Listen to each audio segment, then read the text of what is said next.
చేశారు. ఎంతోమంది ముఖ్యమంత్రిగా బాధ్యతలు తీసుకున్నారు. కానీ ఒక దుర్మార్గుడు ఒకే ఆశతో అధికారాన్ని చేపట్టాడు. అధికారం చేపట్టినప్పటి నుంచి ఆయన ధ్యేయం ఒక్కటే, ఆంధ్రప్రదేశ్ రాష్ట్రంలో 30 సంవత్సరాలు నేనే అధికారంలో ఉండాలి, ఈ రాష్ట్రంలో ఇంకొక పార్టీ ఉండకూడదు, ఇంకొక వ్యక్తి ఉండకూడదని కక్షగట్టి పనిచేశాడు. అందులో బాధితులు ప్రధానంగా తెలుగుదేశం పార్టీ అని చెప్పి ఈ సందర్భంగా తెలియజేస్తున్నాను. ఈరోజు ఎన్ని ఇబ్బందులు పెట్టినా, ఎన్ని అవమానాలు చేసినా, ఆస్తులు మనకి కోల్పోయే విధంగా కష్టపెట్టినా సమర్థవంతమైనటువంటి చంద్రబాబు నాయుడు గారు, యువ నేత లోకేష్ బాబు గారు తెలుగుదేశం పార్టీని, ముఖ్యంగా కార్యకర్తని కళ్ళకు అద్దుకొని చూశారు కాబట్టి మళ్ళీ మొన్న జరిగినటువంటి ఎన్నికల్లో అచంచలమైనటువంటి విశ్వాసంతో అధికారాన్ని వచ్చిన విషయం ప్రతి ఒక్కరం కూడా గుర్తుపెట్టుకోవాలి. విధ్వంసం అంటే తలుచుకుంటేనే భయమేస్తుంది. మొట్టమొదట చంద్రబాబు నాయుడు గారు ఇంటి పక్కన కళావేదిక, శాసనసభలో ఉన్నాం, అందరము సమావేశమయ్యాం, టీవీలో వార్త చూశాం, కళావేదికని జగన్మోహన్ రెడ్డి కూల్చేస్తున్నాడని చూసిన తర్వాత బాధ, ఆవేదన కలిగింది. వెంటనే మేమందరం అక్కడికి వెళ్ళి ఆ యొక్క విధ్వంసాన్ని చూసిన తర్వాత ఎంత బాధపడ్డామో, ఎంత ఆవేదన చెందామో ఒక ఉదాహరణ అని చెప్పి ఈ సందర్భంగా తెలియజేస్తున్నాను. ఆ రోజు నుంచి రాష్ట్రంలో మొత్తం వ్యవస్థలన్నింటినీ చిన్నాభిన్నం చేశారు, ఆర్థికంగా నష్టం చేశారు. మీ అందరికీ తెలుసు, చంద్రబాబు నాయుడు గారితో పోల్చుకుంటాడు ఎప్పుడు. నేను శాసనసభలో చూశాను, ఆయన పోలికంతా చంద్రబాబు నాయుడుతో పోల్చుకుంటారు. నేను శాసనసభలో చెప్పాను, జగన్మోహన్ రెడ్డి చంద్రబాబు నాయుడు గారికి నీకు వ్యత్యాసం ఎంతుందంటే ఈరోజు ఎవ్వరం కూడా చెప్పలేనంత వ్యత్యాసం. అసలు పోల్చుకోవడానికే నీకు అర్హత లేదు. నక్కకి నాగలోకానికి ఉన్నంత వ్యత్యాసం ఉందని చెప్పి తెలియజేస్తున్నాను. చంద్రబాబు నాయుడు గారే కాదు, మా యువనేత నారా గోటికి కూడా నువ్వు పని చెయ్యవని చెప్పి తెలియజేస్తున్నాను. ఏదో నీ తండ్రి అధికారాన్ని అడ్డం పెట్టుకొని ఒక సామ్రాజ్యాన్ని, అవినీతి సామ్రాజ్యాన్ని నిర్మించుకొని తద్వారా ఒకసారి అధికారంలోకి వస్తే నువ్వు ఊహించుకుంటే అది నీ భ్రమ అని చెప్పి తెలియజేస్తున్నాను. విధ్వంసం అంటే ఎన్నో విధ్వంసాలు ఇప్పుడే మనకి వీడియోలో చూపించారు. శాసనసభలో చేతులెత్తి దండం మొక్కాను, అయ్యా జగన్మోహన్ రెడ్డి, మా నాయకుడు చంద్రబాబు నాయుడు గారు ప్రతి పేదవాడు 3 పూటలు కడుపు నిండా అన్నం తినాలని 5 రూపాయలకి అన్నా క్యాంటీన్ పెట్టారు. మీరు ఎత్తేస్తున్నారు, మీకు చేతులెత్తి దండం పెడుతున్నాను. మా పేరు పెట్టడం ఇష్టం లేకపోతే మీ తాత పేరు పెట్టుకో, నీ తండ్రి పేరు పెట్టుకో. ఆ 2 పేర్లు ఇష్టం లేకపోతే నీ పేరైనా పెట్టుకొని పేదవాడి కడుపు నిండే ఆ పథకాన్ని ఎత్తొద్దని నిండు శాసనసభలో చేతులెత్తి జోడించి దండం మొక్కినా కనికరకం లేకుండా ఆ పథకాన్ని ఎత్తేశాడు. నేను చూశాను, రాజకీయాల్లోకి వస్తారు, అధికారంలోకి వస్తారు, ప్రజాస్వామ్యబద్ధంగా. అధికారం అంటే ఎవరికి శాశ్వతం కాదు. ఒకరు అధికారంలో ఉంటే మళ్ళీ అధికారంలోకి ఇంకొకరు వస్తారు. కానీ గత ప్రభుత్వాలు చేసినటువంటి మంచిని ముందుకు తీసుకెళ్ళాలి. ఒకవేళ నీకు ఇంకా ఏదైనా సరే కొత్తగా చెయ్యాలంటే ఆ పథకాలు అమలు చేయడానికి ప్రయత్నం చేయాలి. కానీ 5 సంవత్సరాలు జరిగింది ఏమిటంటే ఇది చంద్రబాబు నాయుడు గారు చేశారు. ఇది అమలు జరిగితే పేరంతా చంద్రబాబు నాయుడు గారికి వస్తాదని 2014 నుంచి 19 వరకు చంద్రబాబు నాయుడు గారు చేసినటువంటి ప్రతి దాని మీద విధ్వంసం చేసిన విషయాన్ని ఈ సందర్భంగా రాష్ట్ర ప్రజలకు గుర్తు చేస్తున్నాను.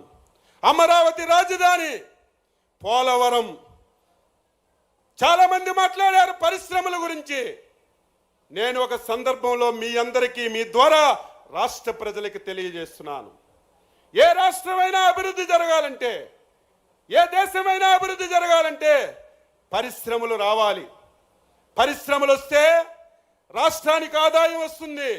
ఆదాయం వస్తే ఆ ఆదాయాన్ని పేదవాడికి, సంక్షేమానికి, అభివృద్ధికి ఇవ్వడానికి అవకాశాలు ఉంటాయి.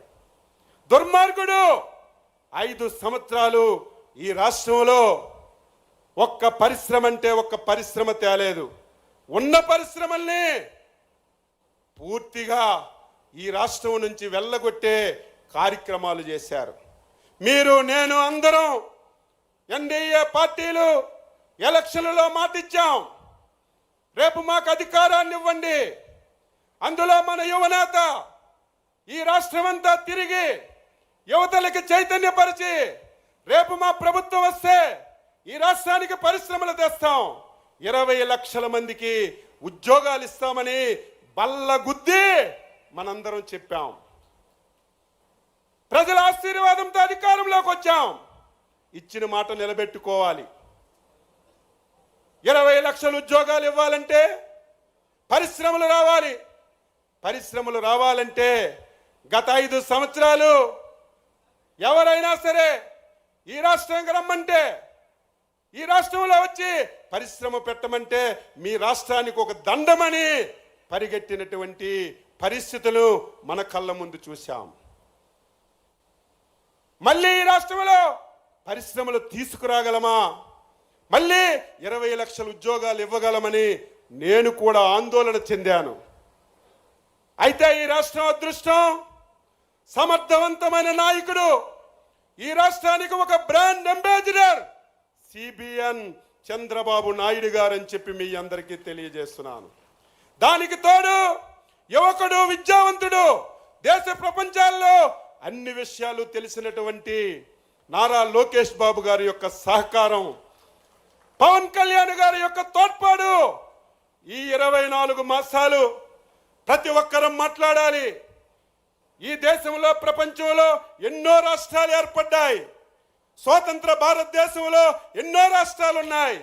కానీ 24 మాసాల్లో 24 లక్షల కోట్లు ఈ రాష్ట్రానికి పెట్టుబడి తెచ్చి 24 లక్షల మందికి ఉద్యోగ ఉపాధి అవకాశాలు వచ్చే విధంగా చేశారంటే దానికి కర్మ, కర్త, క్రియ మన నాయకుడు చంద్రబాబు నాయుడు గారని ఈ సందర్భంగా మీ అందరికీ తెలియజేస్తున్నాను. ఈరోజు మనందరం అప్రమత్తంగా ఉండాలి. సమయం లేదు, చాలా విషయాలు చెప్పాలి, కానీ సమయం మనందరం చూసుకోవాల్సినటువంటి అవసరం ఉంది. కాబట్టి కొన్ని విషయాలే మీ అందరితో చెప్తున్నాను. ఈ 24 మాసాల్లో ఎవరైతే జగన్మోహన్ రెడ్డి విధ్వంసం చేశారో మళ్ళీ అన్ని వ్యవస్థల్ని గాడిలో పెట్టాం. ఆగిపోయిన ప్రతి పన్ని శరవేగంతో ముందుకు తీసుకెళ్తున్నాం. అమరావతి శరవేగంతో ముందుకెళ్తుంది. ఎవరికైనా సిగ్గుండాలి, ఎవరైనా మాట్లాడితే అసహించుకుంటారని జ్ఞానమైన ఉండాలి. కానీ గొడ్డల పార్టీ అధ్యక్షుడికి ఆ సిగ్గు లేదు, ఆ జ్ఞానం లేదు. అధికారంలోకి వచ్చినంత వరకు రాష్ట్రానికి అమరావతి రాజధాని అని చెప్పావు. అధికారంలోకి వచ్చిన తర్వాత ప్రజల మధ్యన, ప్రాంతాల మధ్యన పగవు పెట్టి 3 రాజధానులు అన్నావు. 3 ప్రాంతాల్లో మొన్న జరిగిన ఎన్నికల్లో నీ పార్టీకి కర్ర కాల్చి వాత పెట్టిన సిగ్గు లేకుండా కనీసం క్షమాపణ చెప్పి నాది తప్పయిందని ఒప్పుకుంటాడు అనుకున్నాను. కానీ మళ్ళీ మొన్ననే కేంద్ర ప్రభుత్వం పార్లమెంటులో, రాజ్యసభలో ఈ దేశంలో ఉన్నటువంటి అన్ని పార్టీలు ఆంధ్రప్రదేశ్ ఏకైక రాజధాని అమరావతిని చట్టం చేసిన తర్వాత కూడా మావిగనని చెప్పి మళ్ళీ మన మధ్యన మాట్లాడుతున్నాడంటే ఆ గొడ్డల పార్టీ అధ్యక్షుడికి ఏమనాలో అర్థం కానటువంటి పరిస్థితి అని చెప్పి తెలియజేస్తున్నాను. పోలవరాన్ని గాడిలో పెట్టాం. ఉదయమే మా నరేంద్ర మాట్లాడాడు. 2014-19 69 లక్షల కోట్లు ఇరిగేషన్కి పెట్టి మొత్తం ప్రాజెక్టులన్నీ పరుగులెట్టించాం. 5 సంవత్సరాల్లో ఒక్క ప్రాజెక్ట్ ఇవ్వలేదు. మాట్లాడితే రాయలసీమ బిడ్డని నేనంటాడు, రాయలసీమకి ఉద్ధరించానంటాడు. రాయలసీమకు కూడా ఒక్క ఎకరాకు కూడా నీరిచ్చినటువంటి సందర్భాలు లేవు. మళ్ళీ చంద్రబాబు నాయకత్వంలో ఇరిగేషన్ ప్రాజెక్టులన్నిటికి కూడా ముందుకు తీసుకెళ్తున్నాం. ఈరోజు మనందరం గొడ్డల పార్టీ అధ్యక్షుడంటే గింజుకుంటున్నాడు. ఏం తప్పు మాట్లాడుతున్నామా? ఇందులో ఏమైనా పొరపాటు ఉందా? నువ్వు 100% గొడ్డల పార్టీ అధ్యక్షుడివే అని చెప్పి తెలియజేస్తున్నాను. మనమంటే మొన్ననే వచ్చి ఒక పాత్రికేయుల సమావేశం పెట్టాడు. నన్ను గొడ్డల పార్టీ అంటున్నారని, నేనేం చేశానని. ఆ ప్రెస్ మీట్ చూసిన తర్వాత మన మహానాడు వేదికగా జగన్మోహన్ రెడ్డికి అభినందనలు తెలియజేస్తున్నాను. ఆ ప్రెస్ మీట్ ఎందుకు పెట్టాడు?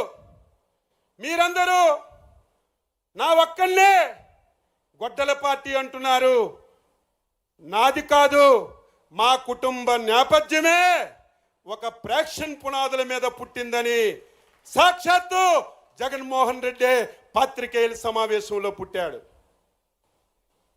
వారి తాత రాజారెడ్డి ఎవరైనా సరే సహాయం చేస్తే మనం వారికి మెచ్చుకుంటాం, జీవితాంతం రుణపడి ఉంటాం.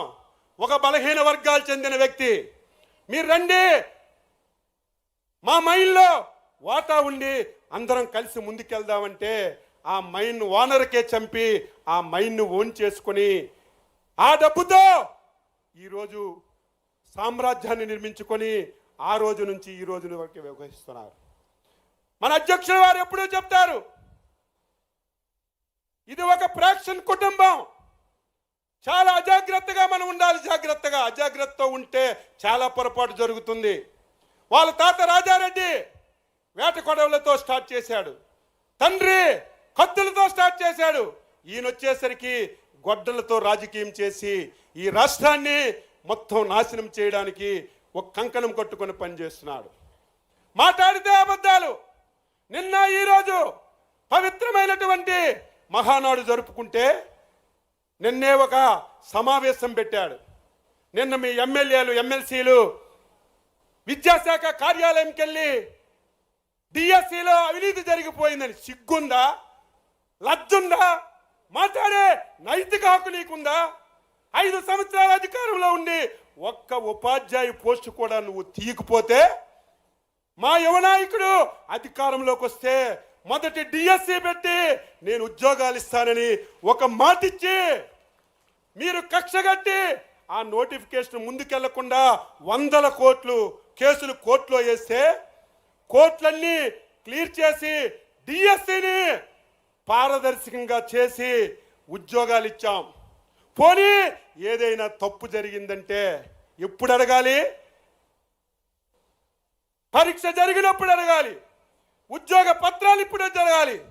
దొంగల పడిన 6 మాసాలకి కుక్కల మొరిగినట్టుగా ప్రజా సమక్షంలో వాళ్ళకి మనం ఉద్యోగ పత్రాలు ఇచ్చి వాళ్ళు పాఠశాలలో జాయిన్ అయ్యి వారు బ్రహ్మాండంగా చదువు చెప్పుకునే సంవత్సరం తర్వాత గొడ్డల పార్టీ బాగా ఎక్కింది కాబట్టి దీన్ని డైవర్ట్ చేయాలి.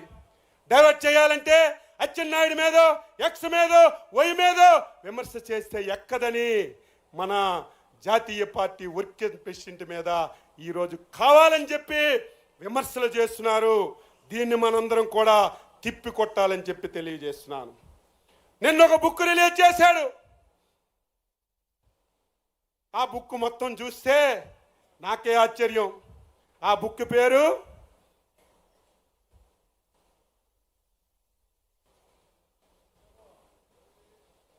వెన్నుపోటు. ఆ మాట నీకే వర్తిస్తుంది.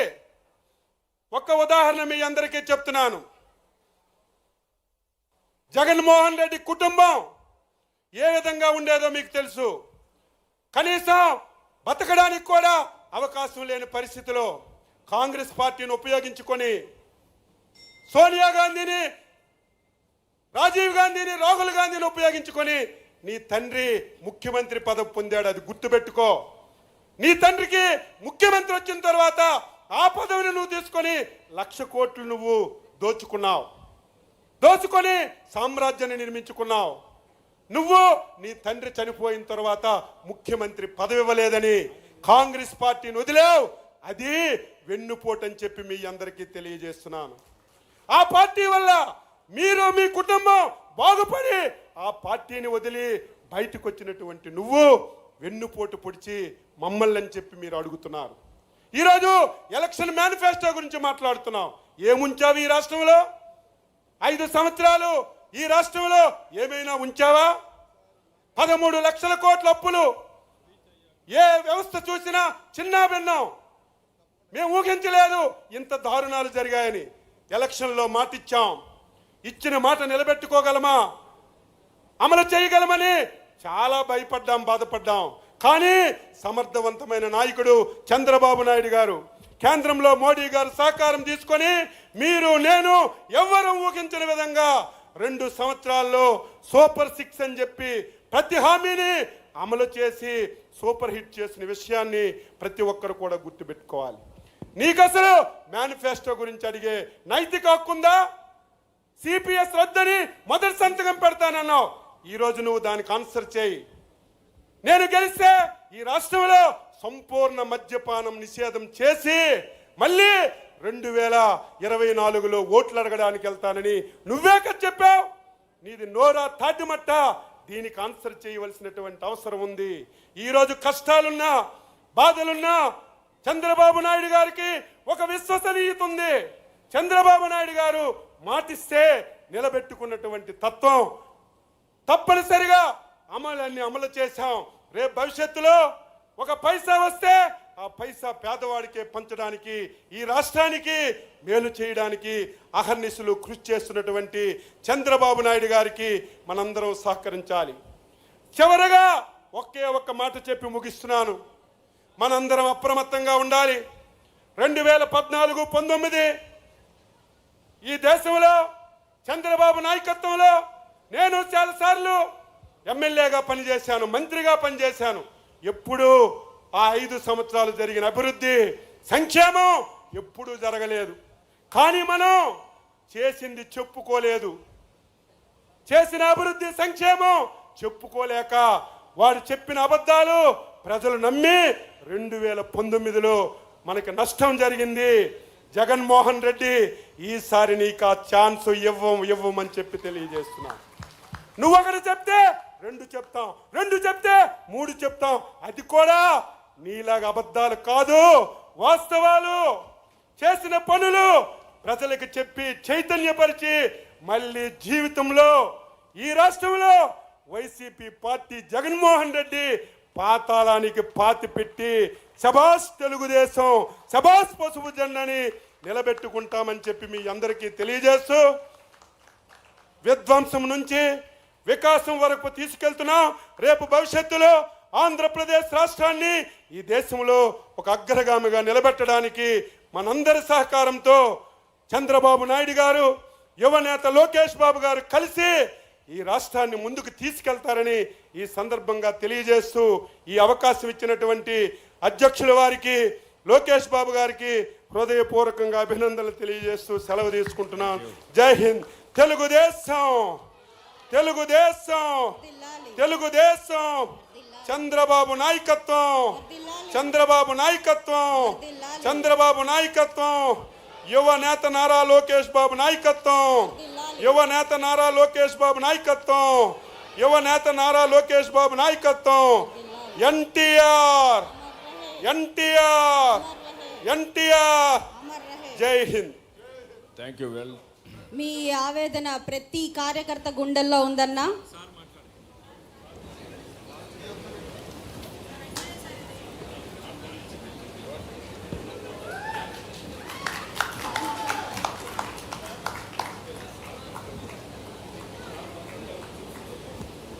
ఒక్క నిమిషం. ఇక్కడ పార్టీకి